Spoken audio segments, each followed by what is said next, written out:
Alhamdulillah rabbil alamin. Allahumma shalli ala sayyidina Muhammadin wa ala alihi washabbihi ajma'in. Kepada yang terhormat, kepada Kepala SMP Darul Banjarbaru, Ustaz Abdul Tingsi, dan juga para manajemen yang telah berhadir, dan khusus kepada Ustaz dan Ustazah sekalian yang berkenan untuk hadir pada acara diseminasi modul 1.4 tentang budaya positif, yang mana ini adalah merupakan salah satu dari tugas calon guru penggerak, yang mana saya atau para calon guru penggerak itu wajib mendiseminasikan materi yang telah didapatkan. Diseminasi itu bahasa Indonesia apa? Pengibasan ya, atau penyampaian ulang terkait dengan materi yang sudah diberikan. Salawat serta salam kalau kita haturkan kepada Nabi Muhammad SAW yang telah menjadi contoh teladan yang baik bagi kita semua dari sisi dakwah Islam dan juga dari sisi pendidikan dan pengajaran. Mudah-mudahan kita sebagai guru juga senantiasa bisa meniru akhlak dan perilaku beliau. Amin. Untuk pertama, mohon izin untuk meminta Ustazah Mutia selaku Kepala Ustazah Mutia Tingsi selaku Kepala SMP Ar-Rahman untuk memberikan sambutan sekaligus membuka acara kita pada pagi hari. Kepada beliau, Allah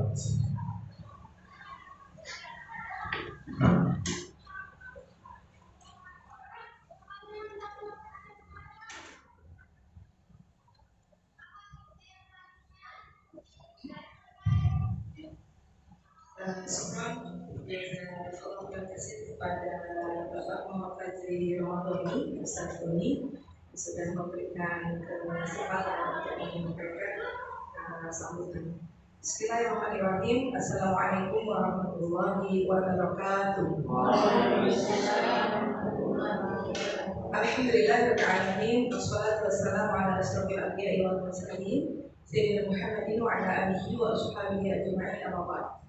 Alhamdulillah, segala puji dan syukur kita panjatkan kehadirat Allah. Salawat dan salam tercurah kepada junjungan kita Nabi Muhammad SAW, keluarga beliau, sahabat beliau, dan orang-orang yang selalu istiqomah mengikuti jejak langkah beliau hingga yaumul kiamat nantinya. Yang pertama yang menghormati kepada Ustaz Muhammad Fajri Ramadhani selaku calon guru penggerak yang pada hari ini akan melaksanakan diseminasi modul 1.4 budaya positif, dan juga yang menghormati Ustadz dan Ustazah guru-guru ya, calon-calon guru penggerak SMP Islam Terpadu Ar-Rahman Banjarbaru. Alhamdulillah pada hari ini Allah berikan kesempatan kita untuk berkumpul di kelas yang semoga kita selalu memberikan sebuah pengalaman ya, sebuah sesuatu kepada anak-anak didik kita. Pada hari ini semoga hari ini yaitu tugas dari Ustadz Muhammad Fajri Ramadhani untuk menyampaikan diseminasi modul 1.4 berjalan dengan lancar, dan dimohonkan kepada Ustadz dan Ustazah untuk kiranya berpartisipasi ya, artinya berpartisipasi untuk mendukung dan memberikan support ya, agar proses pertemuan atau diseminasi modul 1.4 yang akan disampaikan oleh Ustadz Muhammad Fajri Ramadhani berjalan dengan lancar.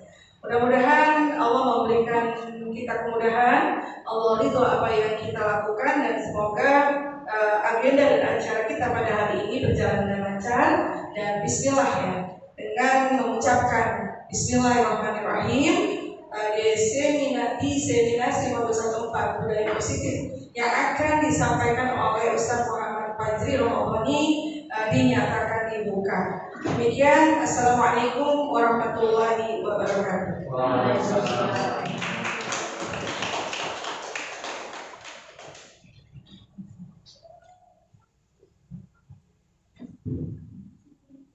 Kira-kira membawa kertas.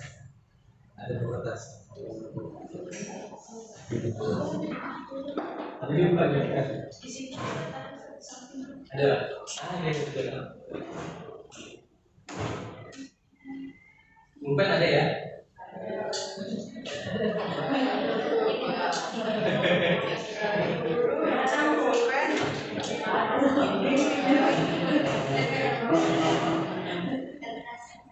Siapa yang tidak bawa?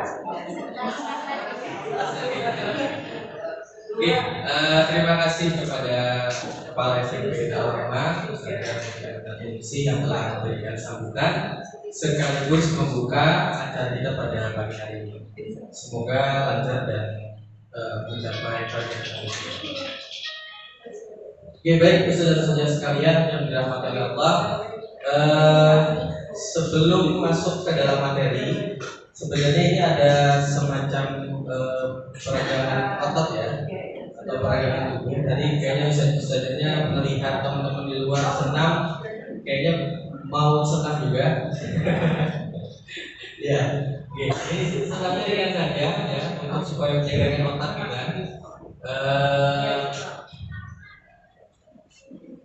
Boleh, saja bisa berdiri.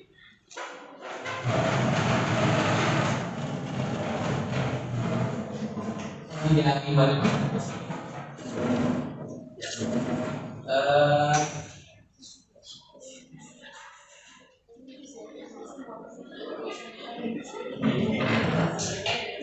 Ini namanya ini senam merawat samsam, ada yang tahu?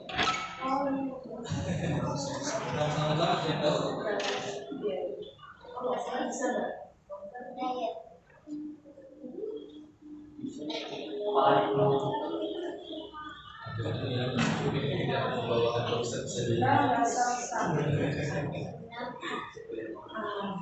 Ya, mudah-mudahan coba kita ikutin senamnya.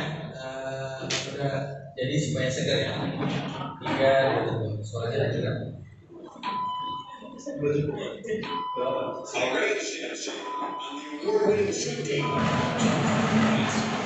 Station.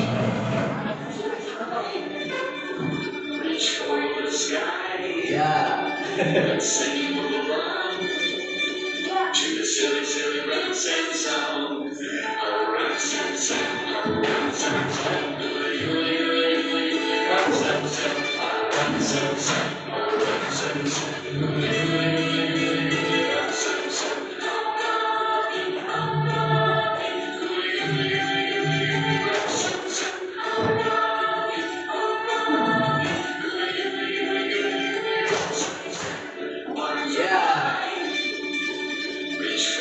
Ini ada beberapa kali ya.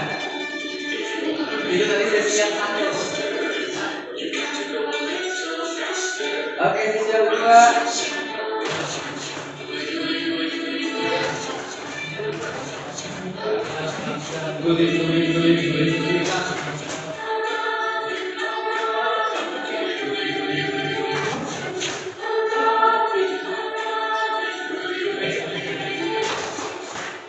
Oke, kedua sudah. Dan ketiga, ini sepertinya akan lebih cepat.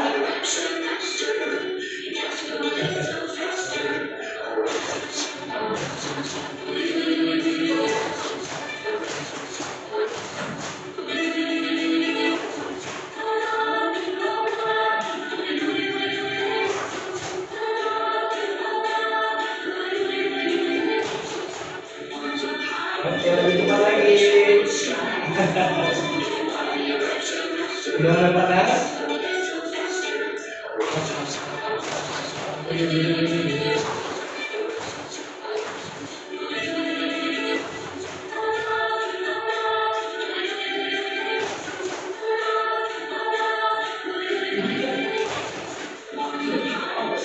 satu ya.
gambarnya satu lagi.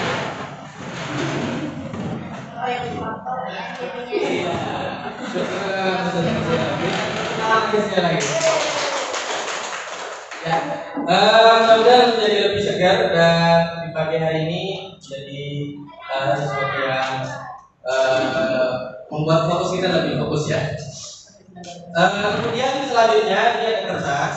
Sebelum masuk ke dalam materi, saya ingin membagikan kertas.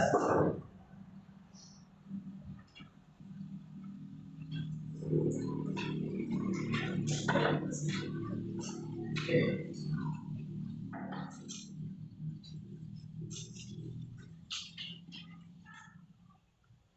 Ya, sebenarnya sama seperti yang pernah ulun sampaikan ke anak-anak. Ya, jadi sebelum kita memulai pembelajaran atau materi yang sedang mau di-sharingkan, itu ulun kepingin pian-pian menggambarkan sebuah gambar benda. Benda apapun boleh, ya. Tapi bendanya yang menggambarkan kepribadian pian-pian. Nah, kepribadian diri Ustadz dan saja yang ada di sini. Bebas gambarnya, boleh gambar pohon, boleh gambar pulpen, boleh gambar buku, bola dan semacamnya. Satu gambar. Gak boleh banyak, satu gambar. Pokoknya pian gambar itu, pian merasa bahwa gambar tersebut mewakili diri pian, karakter atau diri pian. Silakan. Harapan boleh, karakter boleh, atau hal yang disukai sebenarnya juga boleh. Jadi contoh waktu itu dulu ulun menggambar buku, ya. Ulun menyampaikan bahwa kenapa kok buku, karena ulun suka membaca dan juga suka menulis. Contoh, yang lain boleh. Kalau kemarin di pertemuan juga sempat pembimbingnya menggambarkan saya adalah sebuah tangga. Kenapa kok tangga? Karena menurut saya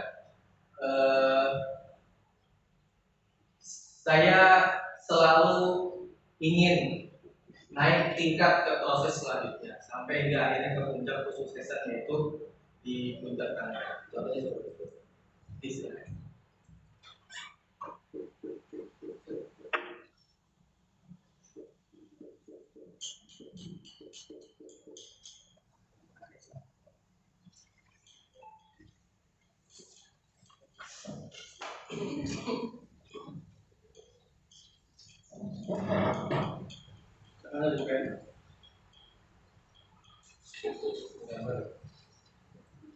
Menggambar tentang kepribadian diri.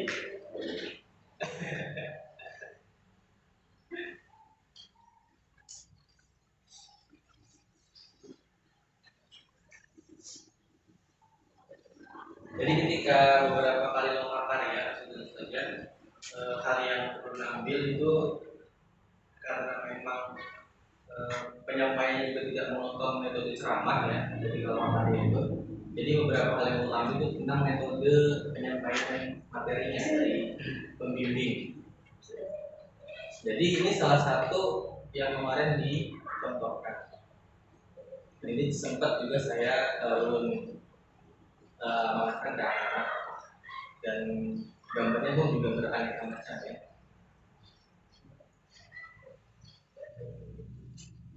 Gambar tentang kepribadian diri sendiri. Jadi ada objek apa yang menggambarkan tentang kepribadian kami.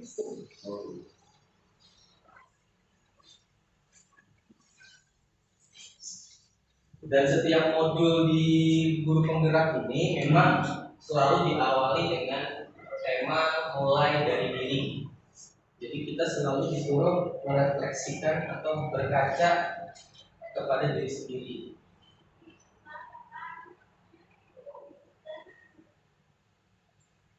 Ada yang sudah? Sudah? Satu gambar. Kalau yang sudah boleh izin menyampaikan kenapa kok menggambar seperti itu? Siapa yang mau? Sudah ya. Boleh tunjukkan gambarnya. Gambarnya kecil.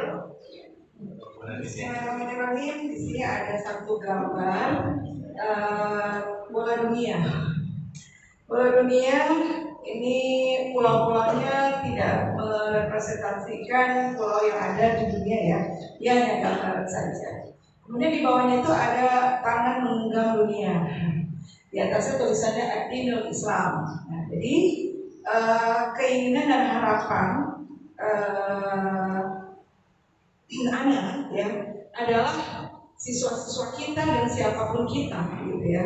Mereka adalah orang-orang yang nanti mampu menggenggam dunia dengan Islam. Mereka mampu merubah dunia dengan Islam seperti amanah baginda Rasulullah juga kepada kita semua. Jadi apa yang kita lakukan sepertinya dengan gambar ini, kita dipaksa untuk konsisten dengan gambar ini. Mendidik anak, ya mengelola sekolah, mengelola guru-guru gitu ya. Kemudian bersama siswa dan siswi, tujuannya adalah di mana mereka bisa menjadi anak-anak atau generasi yang bisa menggenggam dunia. Demikian Ustaz. Masya Allah, Masya ya. Itu salah satu gambar dari Setia. Dari yang lain silakan.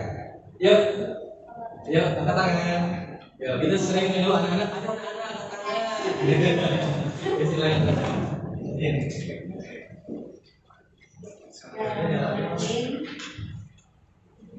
Ini gambar Anda bisa terlihat kan?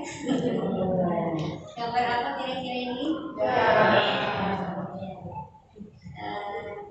Dari jam ini sebenarnya berisi harapan, tekad, dan keinginan motivasi dan lain-lain dari Anda secara pribadi. Harapannya dengan melihat waktu kehidupan yang terbatas, Masya Allah, dari dunia yang terbatas, kita menjadi guru juga yang terbatas, kemudian dengan waktu yang sudah diberikan oleh Allah, kiranya dengan waktu ini bisa memanfaatkan dengan sebaik-baiknya, tidak ada sedikit pun detik dan menit yang terlewati dengan sia-sia. Harapannya pun juga menjadi guru adalah menjadi guru yang selalu melaksanakan apa yang menjadi yang kita inginkan juga bagi anak-anak, yaitu anak-anak berdisiplin, anak-anak dengan tepat waktu, begitu pun dengan secara pribadi anak sendiri pun juga sama menginginkan menjadi orang yang tepat waktu, karena waktu itu bergulir begitu cepat yang sampai ibaratnya seperti perkataan Imam Ali radhiyallahu anhu ya, dikatakan bahwa waktu itu ibaratnya seperti pedang, barang siapa kita menggunakan sebaik-baiknya maka waktu itu akan bisa kita pergunakan dengan sebaik-baiknya. Jika apabila kita menggunakan waktu itu dengan sia-sia maka itu waktu itu akan berubah.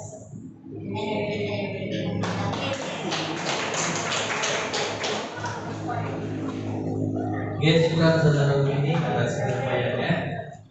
Dari tadi selanjutnya boleh perwakilan dari Ustaz yang ganteng-ganteng bertiga ya. Silakan, siapa yang mau menyampaikan? Ustaz Amin gambar pohon, tadi gambar mos, Aisyah gambar apa ya? Pas bunga air. Ya sama, silakan menyampaikan atau pilih-pilih boleh. Ya silakan.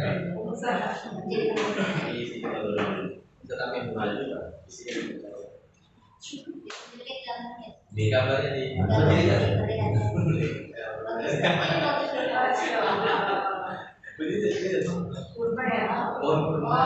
baik, ini adalah gambar dari tadi dibantu sudah gambar sangat bagus. Jadi gambar pohon kelapa di mana pohon kelapa ini dari mulai akarnya, batangnya sampai buahnya dan daunnya sampai batang bijinya itu adalah berguna semuanya untuk manusia. Dan kenapa anak menggambar ini? Anak ingin menjadi orang yang berguna bagi masyarakat, bagi agama, bagi usaha, bagi bangsa dan semuanya. Kenapa juga menggambar pohon kelapa? Karena anak ingat kematian, di mana kelapa itu kadang tidak selalu yang tua itu. tapi kadang yang muda itu juga jatuh. Iya. Artinya kita selalu introspeksi diri dalam berperilaku, apakah sudah sesuai dengan syariat Islam atau belum. Maka itu gambaran dari anak, sehingga anak selalu mengingat terkait dengan kematian. Tidak semua yang tua itu duluan, tapi bisa jadi yang muda itu duluan. Iya, kenapa demikian? Karena kita lihat sendiri, kelapa itu meskipun dia sudah tua, itu masih berada di tangkainya. Tapi ada juga yang muda-muda itu pada jatuh. Nah, itu adalah menggambarkan sebuah kematian dari pohon kelapa. Mungkin itu saja yang dapat kami sampaikan. Kurang lebihnya mohon maaf. Wassalamualaikum warahmatullahi wabarakatuh.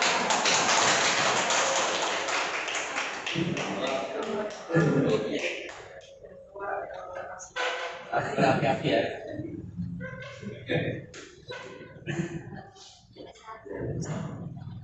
Bismillahirrahmanirrahim. Assalamualaikum warahmatullahi wabarakatuh. Waalaikumsalam warahmatullahi Alhamdulillah. Di sini ulun menggambarkan, ada yang tahu Ustaz? Ya. Ulun pada sebenarnya mau menggambar garis panjang, ada lubang satu, garis sisa ekornya. Tapi ternyata ada berhubungan. Karena yang ulun maksud adalah mouse yang di laptop. Jadi kalau ulun menggambar yang buntut itu ketujuannya nanti ke koruptor. Dan ada nyambung kan. Jadi ulun gambarlah mouse karena yang pertama kali terlintas dan melihat itu adalah mouse. Kemudian sesuatu yang ulun pegang tiap hari itu adalah mouse. Setiap hari, jadi kadang pernah tertinggal megang mouse ini. Habis itu kenapa jadi milih mouse untuk kita untuk ulun gambarkan? Karena dengan mouse ini ternyata kita bisa untuk mengubah dunia. Karena sekarang masanya itu adalah gospel speaker, perang pemikiran. Nah, jadi karena perang pemikiran sekarang ini tidak hanya melalui lisan langsung saja, sekarang ini sudah melalui media sosial, desain dan segala macam, baliho macam-macam. Nah, ulun ingin mengubah itu atau ingin menyampaikan ke anak-anak, bahkan ingin sharing ke anak-anak untuk bisa nanti mereka juga di bidang sini untuk menyampaikan, untuk bisa menyampaikan editing dan sebagainya. Dan itu harapan bulan. Terima kasih. Media jalan ya. Media jalan. Media lagi.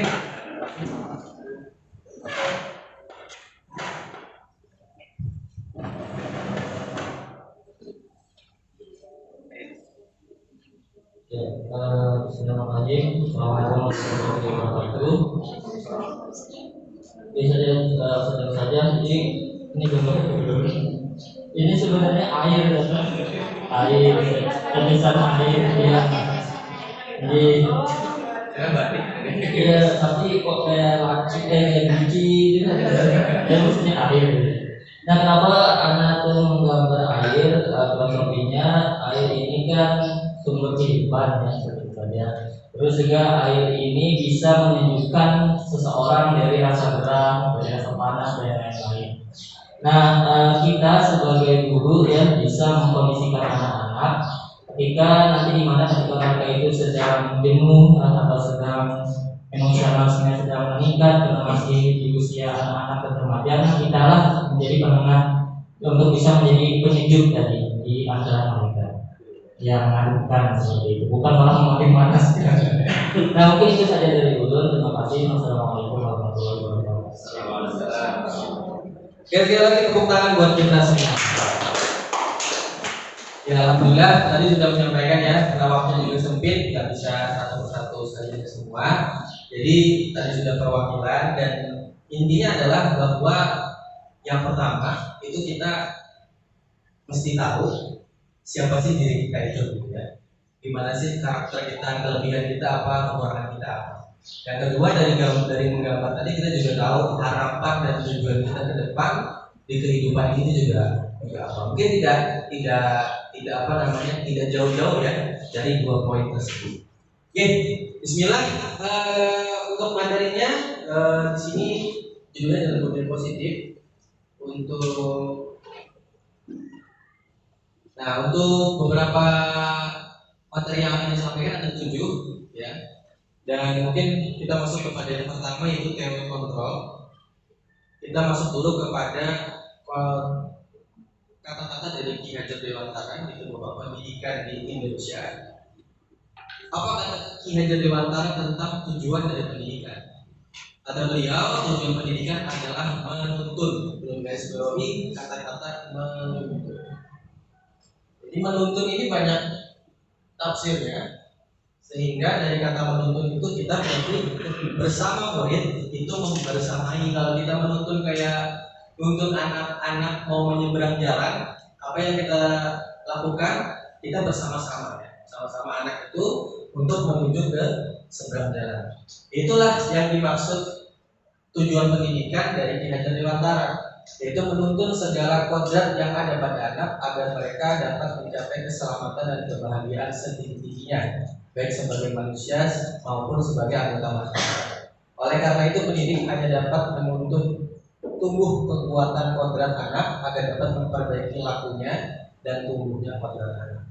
Jadi maksudnya kata beliau, pendidikan yang dimaksud dengan pendidikan itu, siswanya itu sebenarnya sudah punya potensinya masing-masing, punya kelebihannya masing-masing. Guru ini hadir untuk mengasah atau mempertajam potensi dari anak itu masing-masing. Sama kayak ilustrasi, ada sebuah pohon gitu ya, ada sebuah pohon, kemudian ada guru, habis itu ada binatang-binatang, ada yang monyet, ada yang ikan, ada yang gajah.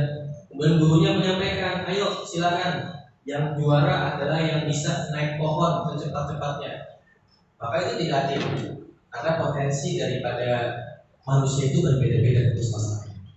Nah, sejalan juga, ulun mengutip juga dari ilmuwan muslim atau pakar ulama. Jadi kata beliau, tujuan pendidikan adalah kesempurnaan manusia di dunia dan akhirat. Manusia dapat mencapai kesempurnaan melalui ilmu untuk memberi kebahagiaan di dunia dan sebagai jalan mendekatkan diri kepada Allah. Ini menurut Imam Al-Ghazali. Jadi kalau kita berkacamata Islam, maka pendidikan itu selalulah tujuan akhirnya adalah bagaimana kita memperbanyak bekal, memperbanyak ilmu, yang mana ilmunya nanti kita gunakan untuk bekal ke akhirat.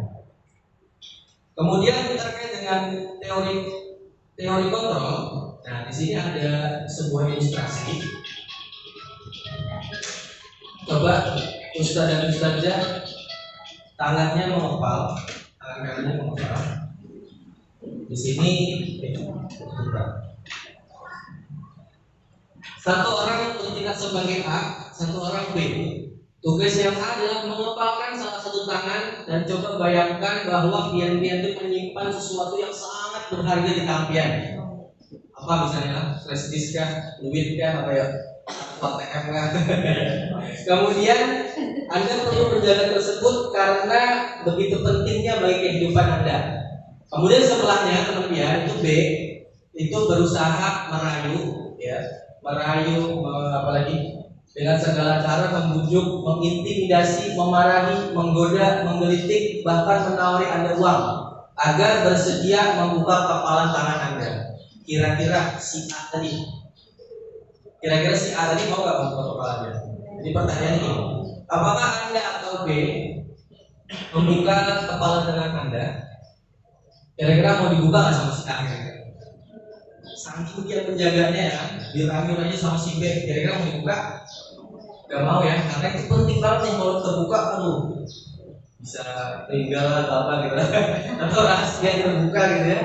Kemudian apakah Anda menutup kepalan tangan Anda? Mengapa alasan tetap menutup kepalan tangannya? Kira-kira alasannya apa?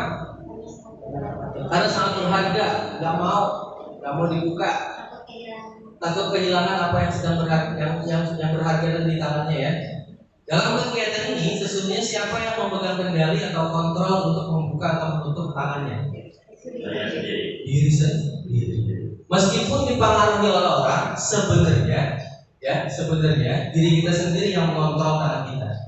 Seandainya pengaruhnya juga berhasil, sebenarnya diri kita sendiri juga yang memposisikan bahwa oh iya benar juga kata dia, Ya udah saya buka aja. Kan kita juga ada yang melakukan kan. Oh iya benar juga, kalau saya tetap kepalangan saya akan ini buka deh. Akhirnya tetap kontrolnya kepada kontrol diri sendiri. Nah ini yang dimaksud dengan teori kontrol sama siapa yang lupa. Nah ini yang terjadi dengan kita sebagai guru-guru kepada anak-anak kita. Jadi kata beliau, kita terpengaruh oleh namanya ilusi kontrol. Dr. William Glasser. Ilusi guru mengontrol murid. Pada dasarnya kita tidak bisa memaksakan murid untuk berbuat sesuatu kalau murid tersebut memang nggak mau melakukannya. Walaupun tampaknya guru sedang mengontrol perilaku murid, hal demikian terjadi karena murid sedang mengizinkan dirinya untuk dikontrol. Jadi ketika kita mengontrol murid, sebenarnya yang murid lakukan itu bukan atas dasar orang lain, tapi memang atas dasar dirinya itu mau dikontrol, dirinya itu mau diarahkan, dirinya itu mau seandainya tidak mau maka dia tidak akan nurut. Beda dengan robot ya. Kalau robot misalnya kita perintahkan A, maka dia akan melakukan A, karena robot tidak punya keinginan sendiri. Tapi kalau misalnya manusia atau lagi murid kita, ya ini yang terjadi ilusi kontrol, itu sebenarnya murid juga punya kendali atas dirinya sendiri. Kemudian yang kedua, ilusi bahwa penguatan positif, efektif dan bermanfaat. Penguatan positif atau bujukan adalah bentuk-bentuk kontrol segala usaha untuk mempengaruhi murid agar mengulangi suatu perilaku tertentu adalah suatu usaha untuk mengontrol murid tersebut. Sama kayak tadi ya. Pokoknya dari keempat ini intinya adalah bahwa seseorang atau manusia itu bergerak atau melakukan sesuatu itu berdasarkan daripada keinginan atau kemauannya dia sendiri. Ketika dia dipengaruhi oleh orang lain atau dibujuk atau dikasih hadiah atau diberikan hukuman oleh orang lain, dia akan melakukan sebenarnya juga karena kemauan dia sendiri, ya seperti itu. Maka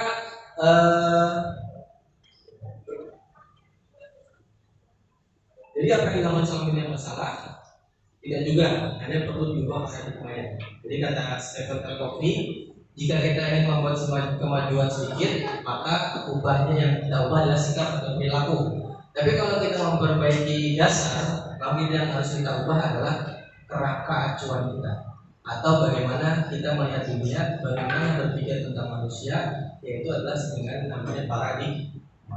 Ini sering diajarkan oleh teman-teman ya, di dalam teman-teman, dan juga di paragraf pertama di buku Peraturan Hidup dalam Islam itu, kebangkitan umat tidak akan tercapai kecuali berubahnya taraf berpikir umat. Artinya apa? Artinya paradigma dulu yang harus dirubah. Maka apa saja yang harus kita ubah paradigmanya? Yang pertama adalah tentang disiplin positif. Apa itu disiplin positif? Disiplin ini berasal dari kata disiplina yang berarti adalah belajar sebenarnya. Kemudian disiplin diri membuat orang menggali potensinya menuju sebuah tujuan atau apa yang dia hargai. Tapi di sini tapinya ya. Tapi kata disiplin sekarang atau yang membudaya di tempat sekitar kita berubah makna menjadi sesuatu yang dilakukan karena kepatuhan, sehingga cenderung bersanding dengan kata ketidaknyamanan, bukan dengan apa yang kita hargai. Nah, pertanyaannya ya. Jadi biasanya kita menyuruh anak maka dia akan nurut, tapi dengan rasa dalam hatinya ada ketidaknyamanan. Nah, gimana cara supaya mengubah anak-anak itu rela, ya? Bahasanya rela ya, atau bahasanya apa? Atau dia memang mau menuruti apa yang kita inginkan. Nah, ini makanya maksudnya disiplin positif. Jadi disiplin positif itu apa? Adalah kemampuan memerintah diri sendiri dalam mengontrol dan menguasai diri untuk memilih tindakan yang mengacu pada nilai-nilai yang kita hargai dengan penuh tanggung jawab tanpa ada perintah orang. Jadi dalam diri anak-anak kita ini memang harus terinstal disiplin positif. Yang mana ketika nggak ada guru, nggak ada guru, dia itu sudah secara automatically. Kayak misalnya tadi disuruh ke lapangan jam 7:30 misalnya contoh ya, itu harus dihitung 1, 2, 3 harus digubrak-gubrak ke asrama segala macam. Itu berarti belum muncul disiplin positif dalam dirinya. Sehingga perlu membentuk peserta didik yang memiliki disiplin positif ini agar mereka dapat berperilaku mengacu pada nilai-nilai kebajikan yang didorong dari motivasi intrinsik dalam perubahan perilaku ke arah yang lebih baik. Nah, ini ya tujuan dari pertemuan kita terkait dengan membentuk budaya positif. Jadi bagaimana caranya anak-anak kita semua nanti itu bisa secara otomatis gitu ya melakukan apa yang ada dalam peraturan sekolah tanpa adanya disuruh atau diberitahu orang lain atau tanpa adanya melihat penghargaan maupun hukuman yang ada. Nah, mudah-mudahan kita menuju ke arah sana. Apa nilai-nilai kebajikan itu? Tadi kan katanya karena dia menghargai nilai-nilai kebajikan ya. Maka apa nilai-nilainya? Yang pertama ibu gosen ya, namanya gosen. Gosen bukan yang gojek itu kirim itu ya, gosen. Mengumpulkan bahwa dengan mengaitkan nilai-nilai kebajikan yang diyakini oleh seseorang, maka motivasi intrinsiknya akan terbangun sehingga menggerakkan motivasi dari dalam diri untuk dapat mencapai tujuan mulia yang diinginkan. Jadi ketika kita tahu akan nilai-nilai yang kita emban dan kita yakini, maka kita secara otomatis termotivasi untuk menggerakkan diri sendiri. Contoh aja misalnya contoh sederhana sekali. Nilai bahwa kita itu harus melaksanakan sholat di waktu. Maka siapapun nggak ada yang menyuruh pun, ya, secara otomatis kita itu bangun subuh hari ketika azan. Allah Akbar, itu bangun aja. Kenapa? Padahal nggak ada yang nyuruh, nggak ada yang apa, gitu kan? Tapi karena apa? Karena kita tahu bahwa ada nilai dari ketika kita sholat subuh, misalnya seperti itu, ya. Karena ada nilai, karena kita bergerak karena nilai. Nah, ini adalah 6 nilai. Kira-kira tahu ya Pak, 6 poin ini? Yang di KM, oke. Apa yang di KM itu? Iya. Ini profil pelajar Pancasila. Ini target dari pemerintah Indonesia, ya, yang ingin ditanamkan kepada anak-anak Indonesia, pelajarnya. Yang pertama beriman, yang kedua mandiri, bernalar kritis, berkebinekaan global, bergotong royong dan kreatif. Jadi kemarin ketika membuat visi guru penggerak itu arahan dari pembimbing atau fasilitator, buatlah visi yang mengacu kepada profil belajar Pancasila. Lanjut yang ketiga, itu sudah masuk yang ketiga, yaitu tentang kebutuhan dasar manusia. Kebutuhan dasar manusia adalah segala sesuatu yang kita butuhkan dan kita memiliki hasrat untuk mendapatkan atau memenuhinya. Sehingga kita juga percaya bahwa murid memiliki tujuan di balik perilaku mereka. Salah satunya adalah untuk memenuhi kebutuhan dasar mereka. Jadi menurut modul yang diberikan, manusia itu punya 5 kebutuhan dasar. Kalau teman-teman belajar di tempat lain ada 3 ya. Di sini ada 5. Ya, 5. Yang pertama adalah rasa kasih sayang atau rasa diterima, love and belonging.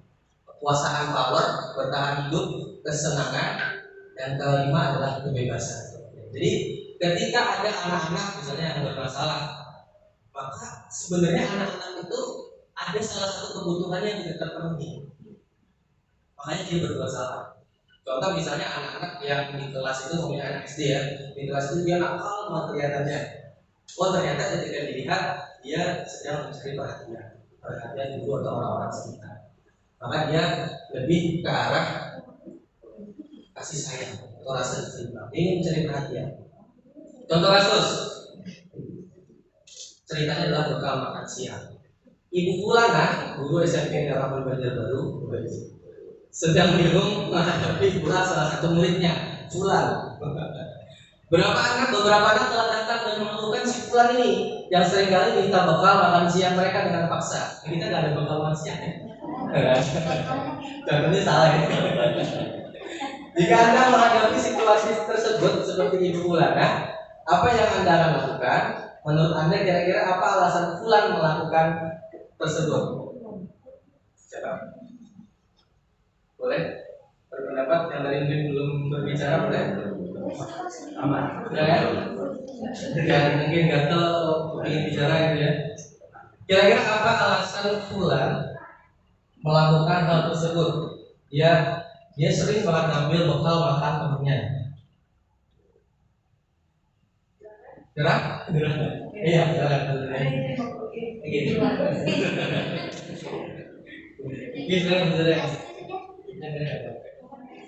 ya.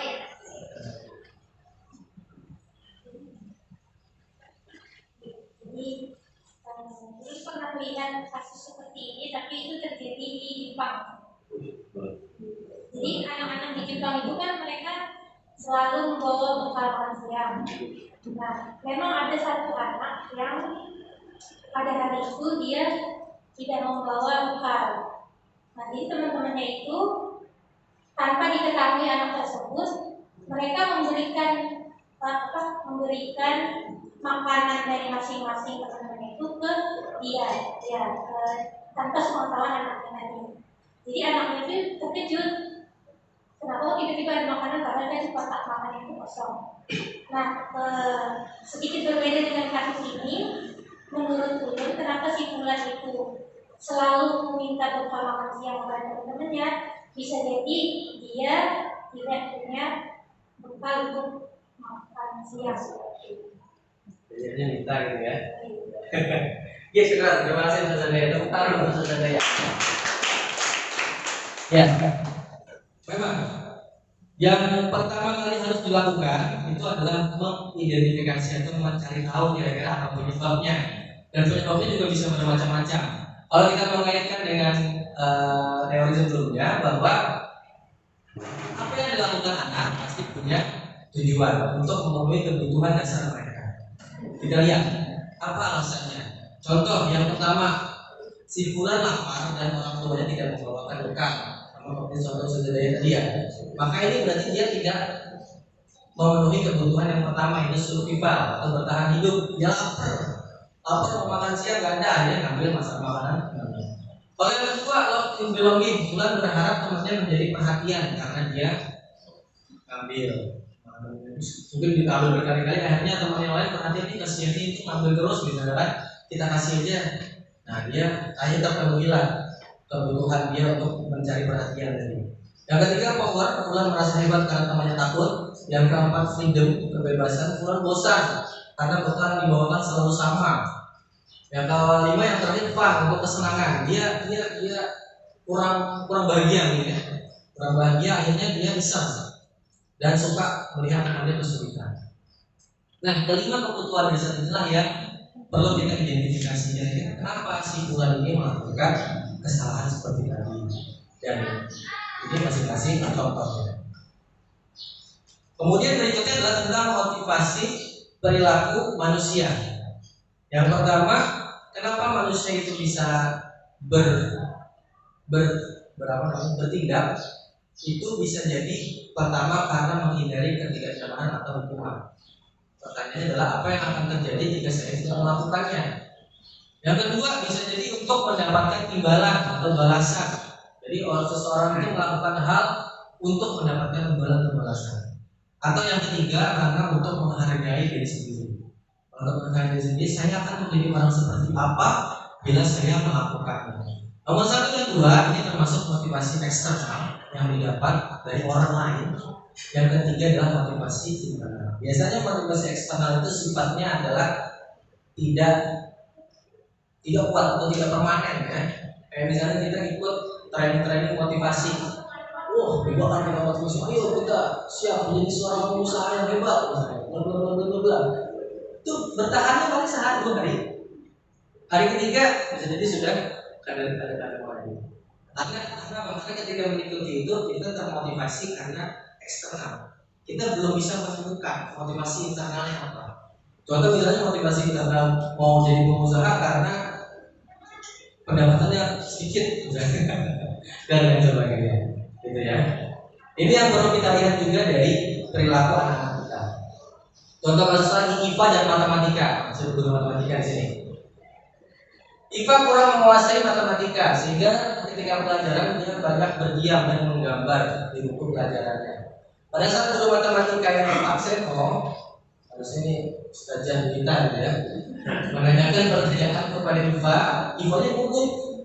dan nggak sengaja menjatuhkan tasnya, serta tiba-tiba menjadi gagap pada saat mau jawab.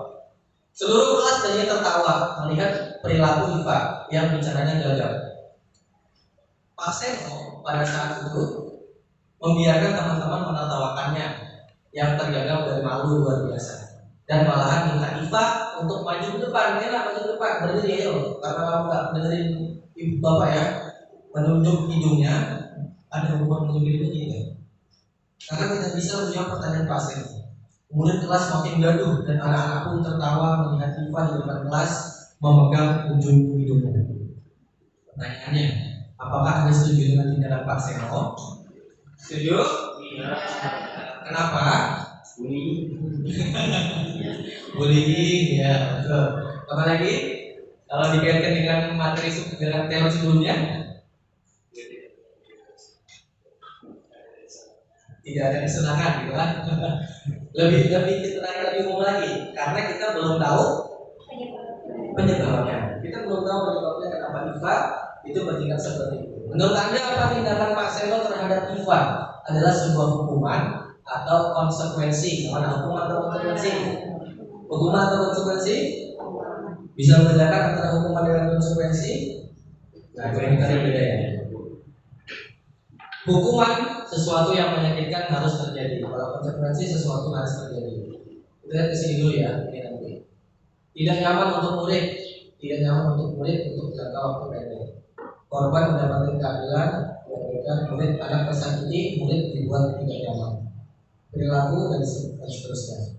Jadi kalau yang kita pahami secara awam, hukuman itu sebenarnya tidak ada hubungannya dengan apa yang dilakukan. Contoh misalnya terlambat, hukumannya push up, kan nggak ada hubungannya. Contoh misalnya tadi ya, nggak memperhatikan guru, maka diberdirikan di depan kelas, itu nggak ada hubungannya. Maka itu bisa dikategorikan hukuman. Tapi kalau konsekuensi itu bisa ada hubungannya. Contoh misalnya mencoret-coret meja di kelas, konsekuensinya apa? Harus hapus. Ya, bagaimana caranya dia harus hapus? Nggak tahu caranya gimana, mau beli hapus atau apa, pokoknya dia bisa hapus. Contohnya lagi misalnya merusak barang teman atau merusak fasilitas sekolah, makanya harus ganti. Itu konsekuensi. Beda dengan hukuman. Kemudian, ini contoh ya. Coba kita sama-sama lari mengelilingi lapangan karena terlambat kelas. Hukuman atau konsekuensi? Hukuman. Yang kedua, membersihkan coretan. Konsekuensi. Ustaz? Hukuman. Menggantikan kertas tugas. Konsekuensi. Menjemur di lapangan. Oke, betul ya. Nah, ini kita sudah memahami tentang hukuman dan konsekuensi. Jadi memang kalau fakta di lapangan itu tidak bisa menghindari ya dengan yang namanya kita memberikan hukuman. Tapi setelah mendapatkan ini, mudah-mudahan kita lebih mengarah kepada arah konsekuensi. Dan nanti ada lagi namanya restitusi, jadi nanti itu level yang tinggi lagi. Sebenarnya kita sudah menerapkan di sekolah kita ini. Ya, ternyata teorinya ada. Karena Anda juga belum pernah mendapatkan di sekolah lain tentang teori restitusi ini dan dipraktekkan gitu. Ternyata di sekolah kita sudah ada. Ya, teori restitusi ini. Dan selanjutnya pembahasan yang nomor 5. Tadi ada berapa? Ada 6 ya. Mungkin yang nomor 5 kita lagi selesai.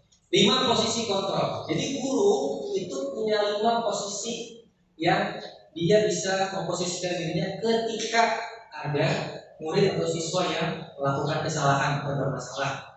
Ya, posisi yang pertama ini menurut William G. Glasser ya dan Gosser.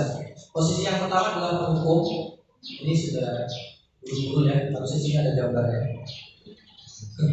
Buat membuat rasa bersalah, teman, pemantau dan manajer. Kita lihat sama-sama bedanya. Yang pertama adalah penghukum.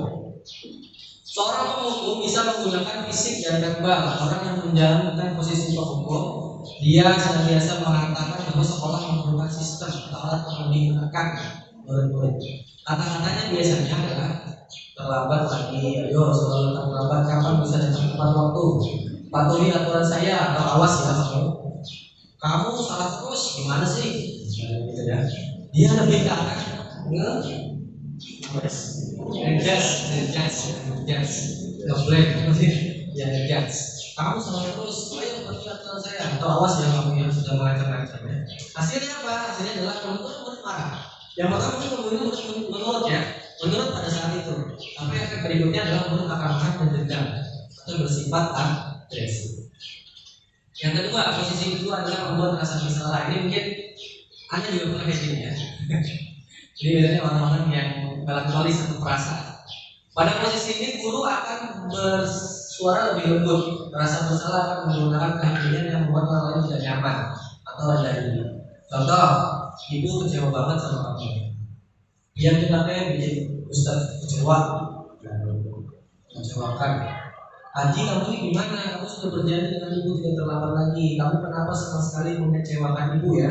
Ibu benar-benar kecewa sekali. Nah, sebenarnya efeknya bagus ya. Murid akan merasa bersalah karena kita yang ingin tujuan kita adalah itu kan, supaya murid itu merasa bersalah. Tapi efek negatifnya adalah murid akan merasa menjadi orang yang gagal dan tidak sanggup membahagiakan orang lain. Kadang-kadang sikap seperti ini lebih berbahaya daripada penghukum karena emosi akan tertanam di dalam karena murid menahan perasaannya. Nah, posisi 1 dan posisi 2. Posisi ketiga yaitu dalam posisi teman, guru sebagai teman. Guru posisi ini tidak akan menyakiti murid, namun tetap berupaya mengontrol murid melalui persuasi atau ajakan. Posisi teman ini bisa negatif, bisa positif. Semuanya negatif positif ya. Positif di sini berupa hubungan baik yang terjalin. Contoh kata-katanya, ayo bantu lah jadi bapak ya, misalnya dia ada masalah.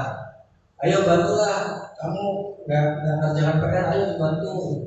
Kemudian ayo ingat tidak bantuan bapak selama ini. Ya sudah, kali ini tidak apa-apa, nanti ibu bantu bereskan. Pokoknya dia lebih ke arah mengarahkan murid dengan sifatnya yang seperti teman atau setara. Efeknya apa? Efeknya bagus. Murid akan merasa senang dan akrab dengan guru. Negatifnya hanya saja murid menjadi bergantung pada guru tersebut. Jadi kalau ada masalah dia akan mengandalkan guru tersebut untuk membantunya. Jadi dia akan pilih-pilih guru. Kalau dia ada merasa bersalah, dia akan pilih-pilih guru. Yang keempat adalah pemantau. Pemantau berarti mengawasi. Pada saat kita mengawasi, kita bertanggung jawab atas perilaku orang yang kita awasi. Posisi pemantau berdasarkan pada peraturan-peraturan dan konsekuensi. Nah, di sini orang di sini adalah orang yang menerapkan peraturan dan konsekuensinya. Dia akan selalu menanyakan kepada murid peraturannya apa yang telah kamu lakukan, sanksi atau konsekuensinya apa. Kita juga sering berposisi seperti ini ya. Ayo, ingat ya peraturannya apa? Nah, betul gitu kan? Udah, konsekuensinya gimana? Jangan ya. Nah, itu berarti posisinya pemantau. Hasilnya murid memahami konsekuensi yang harus dijalankan karena telah melanggar peraturan sekolah. Guru juga tidak menunjukkan suatu emosi yang berlebihan, menjadi marah atau membuat merasa bersalah. Yang terakhir adalah posisi manajer. Ini yang diharapkan oleh guru-guru penggerak. Guru-guru itu bisa berposisi sebagai manajer. Manajer adalah posisi di mana guru berbuat sesuatu bersama dengan murid, mempersilahkan murid mempertanggungjawabkan, mendukung murid agar menemukan solusi atas permasalahan sendiri. Contoh, apa yang kita yakini? Apakah kamu meyakininya? Jika kamu meyakininya, apakah kamu bersedia memperbaikinya? Jika kamu memperbaiki ini, hal ini menunjukkan apa tentang dirimu? Apa rencana kamu untuk memperbaiki hal ini? Jadi kita mengajak siswa itu berdialog. Kita mengajak siswa berdialog, kemudian kita kaitkan dengan nilai-nilai yang sudah diyakini oleh siswa. Contoh misalnya siswa berkelahi, maka dia sudah melanggar keyakinan terkait dengan berteman atau bersahabat atau menghormati orang lain. Maka kita kaitkan dengan itu. Nah, itu berkelahi tadi kan. Keyakinan apa yang kita melanggar? Ya, dengan dia bisa menjawab. Ya, saat kita arahkan supaya dia bisa menjawab keyakinan yang dia langgar atau keyakinan yang dia tidak penuhi. Kemudian setelah melakukan penanyaan keyakinan bahwa dia sadar ada keyakinan nilai yang dia langgar, langkah berikutnya adalah rencana untuk memperbaikinya. Kita tanya lagi gimana nih? Atau memperbaiki ini gimana caranya? Apa yang kamu mau lakukan dan seterusnya. Hasilnya apa? Murid menjadi mandiri, percaya dan dapat memecahkan Nah, dari kelima posisi ini kita tentu mungkin pernah berada di salah satu posisi dari kelima ini, ya, karena semuanya ada positif dan negatifnya.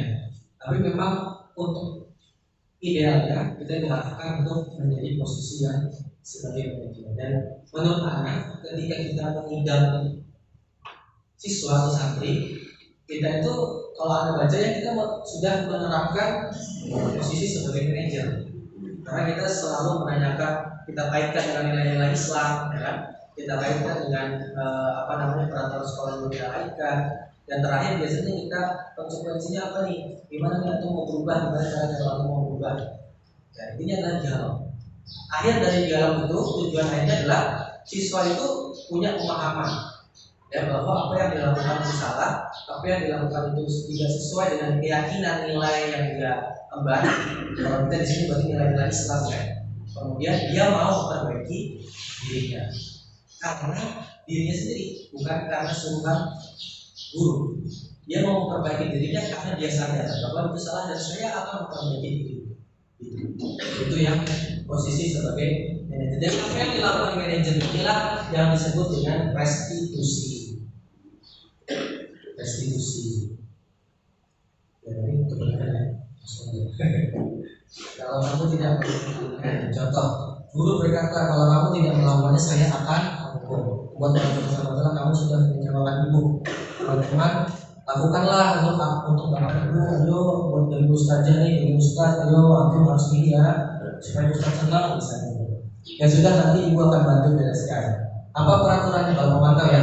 Dia lebih ke arah peraturan. Apa peraturannya? Intinya apa? Kalau manajer dia lebih ke arah nilai. Kenapa kamu yakini? Apa yang kamu yakini? Gimana kamu memperbaikinya? Dan seterusnya. Nah, untuk melakukan restitusi tadi yang dilakukan oleh manajer itu ada 3 langkah. Kita menyebutnya sebagai segitiga restitusi. Jadi restitusi itu apa? Proses menciptakan kondisi murid untuk memperbaiki kesalahan mereka sehingga mereka bisa kembali kepada kelompok mereka dengan karakter yang lebih kuat. Nah, misalnya kalau kita menghukum anak itu selesai dihukum kembali ke kelompok itu dengan perasaan jelek. Yang diinginkan dari restitusi adalah ketika dia kembali kepada kelasnya, kepada kelompoknya, dia merasa kembali dengan karakter yang lebih kuat. Dia telah melewati proses, ya, proses penempaan diri dari kesalahan yang dia perbuat.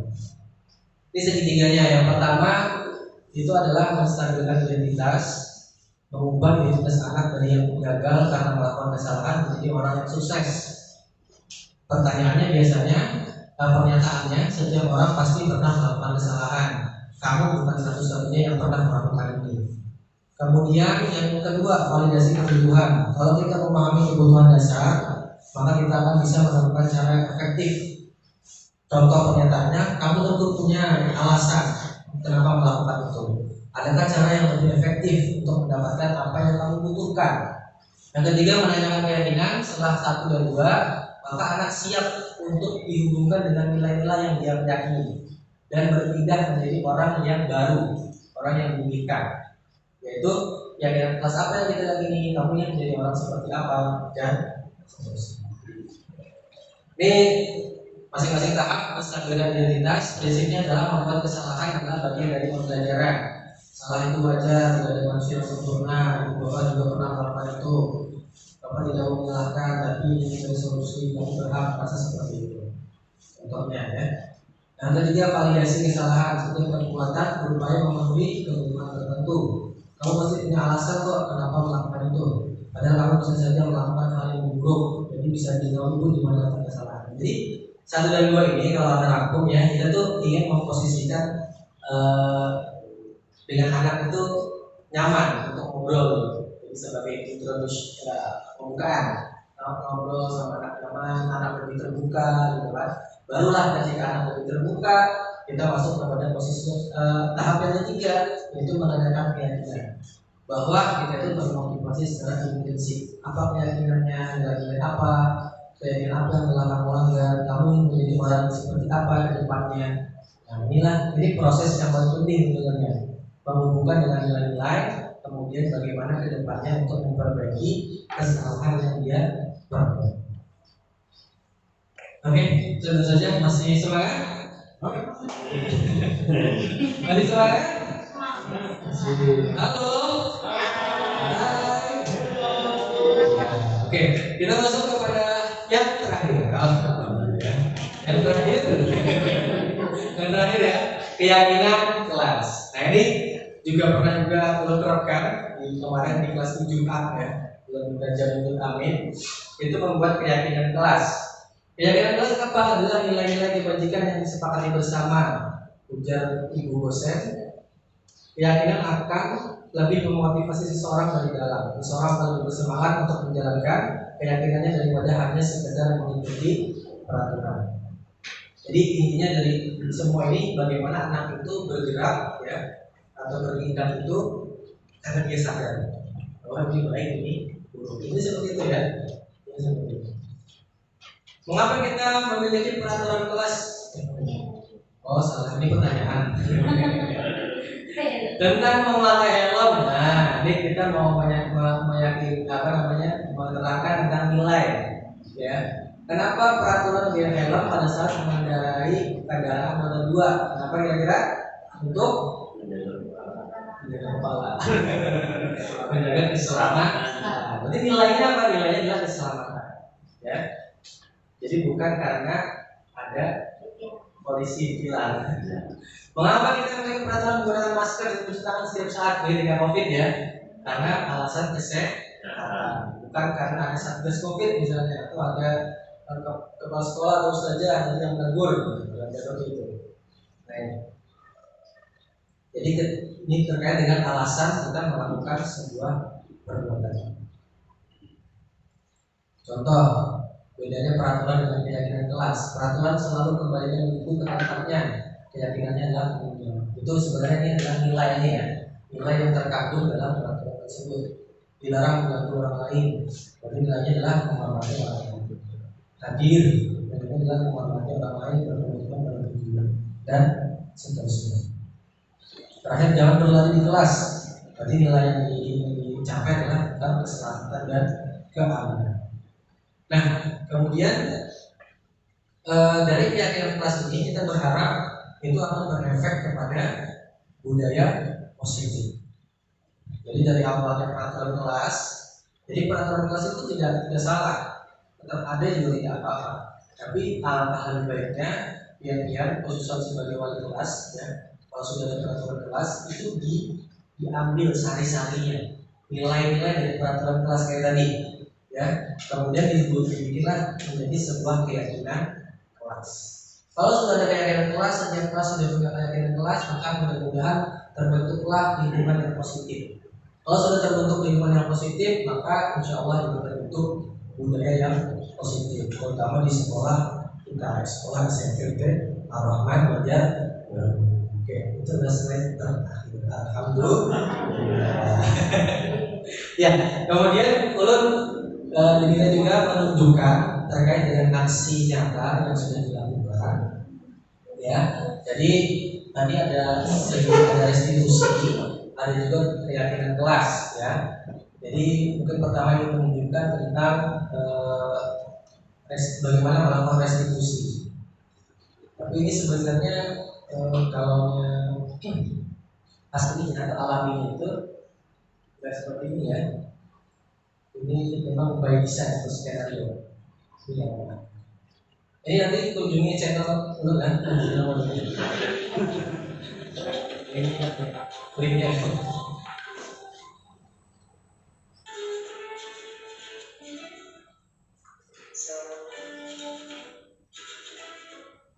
Nah itu diminta untuk bikin kayak gini sebenarnya. Alat itu sudah dibuka nih. Siapa yang mau ikut? Satu-satu siswa mencontek saat sumatif, siswa ketahuan pengawas telah melakukan kecurangan dan mencontek pada saat pelaksanaan. Maka mereka dilakukan. Ini skenario ya, bisa. Jadi mana temannya yang tahu? Perpustakaan. Saya mencontek Iya,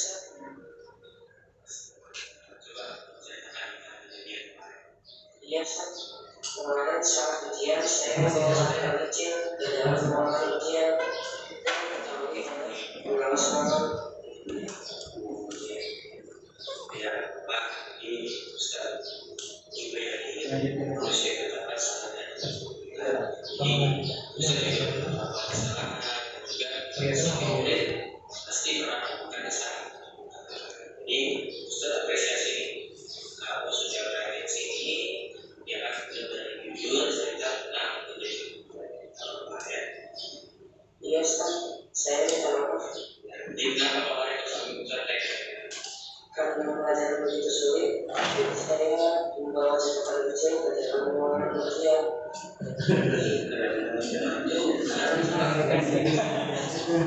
Ini fungsinya sama nggak Pak? Saya seks. Dia apa?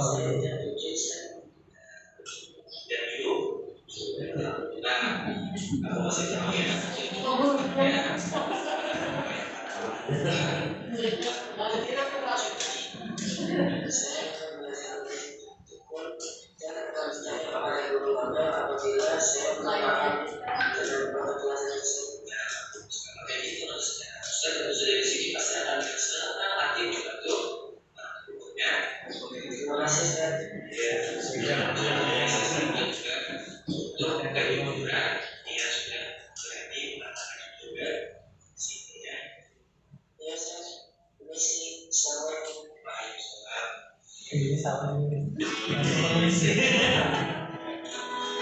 Yang kedua tidak mengerjakan tugas dan pelajaran, ketiga tugas, dua yang nggak kerjakan masih tiduran. Ketika jam pelajaran selesai, diminta kumpul tugas, ternyata nggak ada yang nggak kumpul, maka panggil siswanya.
Kemudian untuk keyakinan kelas, sempat merekam juga.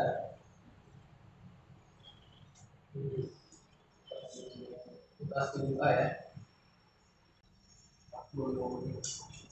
Tidak semuanya.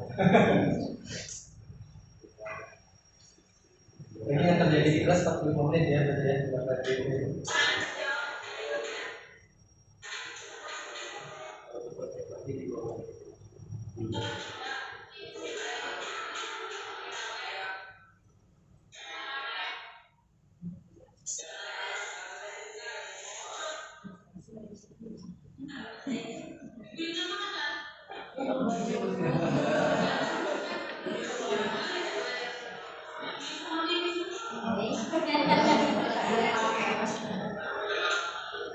Jadi yang pertama menulis di kertas kecil impian kelas. Jadi kelasnya seperti apa impiannya.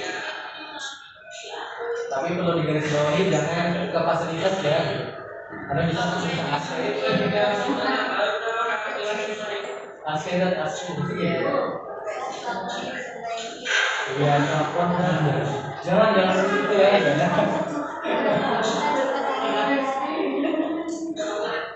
Nah, setelah menuliskan impian kelas itu ulun kelompokkan impian-impian yang paling banyak itu ternyata kelas 7A itu memimpikan kelasnya itu bersih. Yang pertama jam ini fasilitas ya. Jadi banyak yang ingin jam. Kemudian yang kedua paling banyak kedua itu bersih dan rapi. Kemudian yang ketiga cat nggak usah dilawan. Yang kedua tidak ribut. Nah, jadi 3 poin ini bersih, rapi, tidak ribut, anak ambil menjadi sebuah keyakinan kelas. Jadi yang jam dan cat itu anak coret.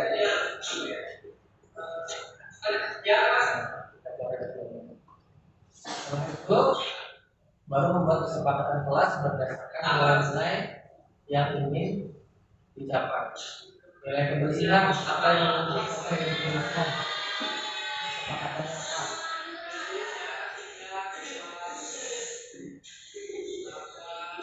Tidak membuang sampah. Biasanya anak-anak itu akan menyampaikan kalimat negatif. Nah, kami diajarkan untuk buat kesepakatan kelas itu ubah kalimat negatif menjadi kalimat positif. Contoh tidak membuang sampah ke kelas. Kalimat positifnya apa? Iya, membuang sampah pada tempat. Jadi ini anak tulis dulu ya pendapat anak-anak, anak tulis semua, tulis sampai baru disampaikan bahwa harus diubah ke kalimat positif. Membuang sampah pada tempat yang positif. Kemudian apabila ada yang sama mirip-mirip, itu bisa dijadikan satu kesepakatan. Nah, sampai terakhir, kalau tidak salah ada 6 kesepakatan kelas. Kemudian diminta mereka untuk membuatnya di sebuah kantor. Sebenarnya memang selalu tunjukkan ya orang itu mungkin. Tapi kalau dia apa beda ya. Kemudian yang paling penting adalah menandatangani kesepakatan. Atau masih menandatangani untuk mereka merasa memiliki kesepakatan itu. Karena beda itu dengan peraturan. Kalau peraturan itu satu pihak, kalau kesepakatan itu dua pihak. Artinya mereka juga akan sepakat dengan apa yang mereka tulis. Jadi dua aksi nyata yang telah dilakukan terkait dengan sertifikat solusi dan juga kesepakatan kelas mudah-mudahan menjadi inspirasi bagi senior-senior sekalian untuk juga bisa menerapkan ke anak-anak siswanya nantinya di kelas masing-masing. Tapi ada satu apresiasi untuk kelas ini, di mejanya itu ada nama ya.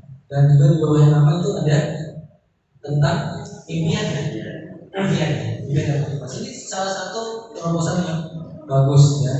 Pokoknya intinya anak-anak itu kelasnya dibuat senyaman mungkin dan dibuat termotivasi setiap mereka masuk kelas. Jadi usahakan kelasnya yang enak dan nyaman ya. Oke, itu saja dari Ana. Sekali lagi mohon maaf. Sekali lagi terima kasih atas kehadirannya. Ada yang ditanyakan? Tidak ada? Cukup ya. Oke, terima kasih atas perhatiannya. Sekali lagi mohon maaf. Wabillahi taufiq wal hidayah. Wassalamualaikum warahmatullahi wabarakatuh. Waalaikumsalam.